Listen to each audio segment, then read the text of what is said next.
ক্ষত কাটিয়ে ঘুরে দাঁড়ানোর চেষ্টা করছে পুলিশ। জনবল, অস্ত্র, যানবাহনের ঘাটতি থাকলেও সাধারণ মানুষকে সেবা দেওয়ার চেষ্টায় বাহিনীর সদস্যরা। রাজধানীর বেশিরভাগ থানায় নতুন সদস্য যুক্ত হওয়ায় পরিবেশের সঙ্গে মানিয়ে নিতে বেগ পেতে হচ্ছে। পুলিশের বর্তমান অবস্থা নিয়ে সাদিয়া কানিজের ধারাবাহিক প্রতিবেদনের প্রথম পর্ব ছবি তুলেছেন মেহেদী হাসান সুজন। ছাত্র জনতার আন্দোলনের আগে পরে জনরোষের শিকার হয় পুলিশ। ৪০০-র বেশি স্থাপনায় হামলা ও লুটপাটের ঘটনা ঘটে। যানবাহন পুড়েছে ১,০০০-এরও বেশি। প্রাণ হারান অন্তত ৪৪ পুলিশ সদস্য। রাজধানীর ভাটারা থানার মূল ফটকের পাশে এখনও পোড়া গাড়ির স্তূপ। ৫ আগস্ট বিক্ষুব্ধ জনতার হামলায় অবশিষ্ট ছিল না কিছুই। ৫ মাসে ঘুরে দাঁড়ানোর চেষ্টা করছে থানাটি, যদিও লুট হওয়া ৫২টি অস্ত্রের এখনও খোঁজ নেই। ক্ষোভের আগুনে পড়ে যাত্রাবাড়ি, মোহাম্মদপুর, মিরপুর সহ রাজধানীর বেশিরভাগ থানা। আলামত ও পুলিশের গাড়িসহ যাত্রাবাড়িতেই পোড়ানো হয় প্রায় অর্ধশত যানবাহন। যে ক্ষত এখনো পূরণ হয়নি। যেহেতু এখানে নতুন পুলিশ আসছে আর এই থানাকে কেন্দ্র করে অনেক মেচাকার হয়েছে, এই কারণে আমাদের অনেক পুলিশ সদস্যরা একটু কথাবার্তা বলতো মানুষের সাবধান।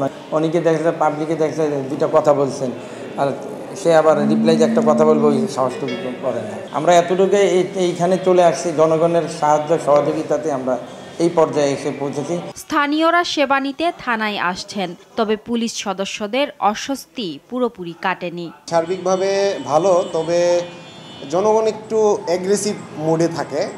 আমরা তাদেরকে বোঝাতে সক্ষম হই না যে আসলে আমাদেরও কিছু লিমিটেশন থাকে। ছাত্র প্রতিনিধি যারা আছে বা ছাত্র যারা আছে এরা সর্বমহল থেকে সবাই তাদের আগের যে পুনরায় যে আস্থা ছিল মানুষের প্রতি, পুলিশের প্রতি যেটা আস্থা ছিল, ওই আস্থাটা পুনরায় তৈরি করে দিতে আমরা সবাই তাদের হেল্প করতেছি। অনেক সময় লাগতো এক একটা সার্ভিসের জন্য। এখন আমরা ইদানিং যেই সার্ভিসগুলোর জন্য আসতেছি খুব ভালো সার্ভিস পাচ্ছি। আমার একটা মোবাইল হারিয়ে গেছে কালকে রাত্রে, এই জন্য আইছি পুলিশের কাছে সহযোগিতা চাইতে। অপরাধ দমনে নিয়মিত টহল শুরু হয়েছে।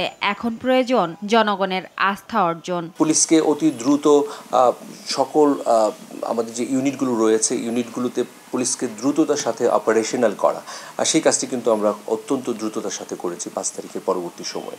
এবং এর পরবর্তী সময়ে এই যে গাড়ির যে সংকটগুলো ছিল, পাশাপাশি যে স্থাপনাগুলো যেগুলো ক্ষতিগ্রস্ত হয়েছিল, সেগুলো কিন্তু প্রায়োরিটি বেসিসে কিন্তু এগুলো সমাধান করা হয়েছে। যত চাপই আসুক, পেশাদারিত্ব বজায় রাখতে অতীতের মতো অন্যায়ের সাথে আপোষ না করার পরামর্শ এই নিরাপত্তা বিশ্লেষকের। জনতার প্রতি তাদের যে দায়িত্ব, রাষ্ট্রের প্রতি যে তাদের যে দায়িত্ব, এই দায়িত্ববোধ বা অবস্থানগুলো থেকে তারা বিচ্যুত হয়ে গিয়েছিল। রাজনৈতিকভাবে ব্যবহৃত হলে এটার একটা নেগেটিভ ইম্প্যাক্ট বা এটা একটা ধ্বংসাত্মক, এটা বুমেরাং হয়ে কীভাবে আসবে সেটা তো ৫ই আগস্টের সমস্ত পুলিশ সদস্যদের বোঝা উচিত, তাই না? এবং এটা থেকে একটা শিক্ষা নেওয়া উচিত। সাদিয়া কানিজ, RTV, ঢাকা।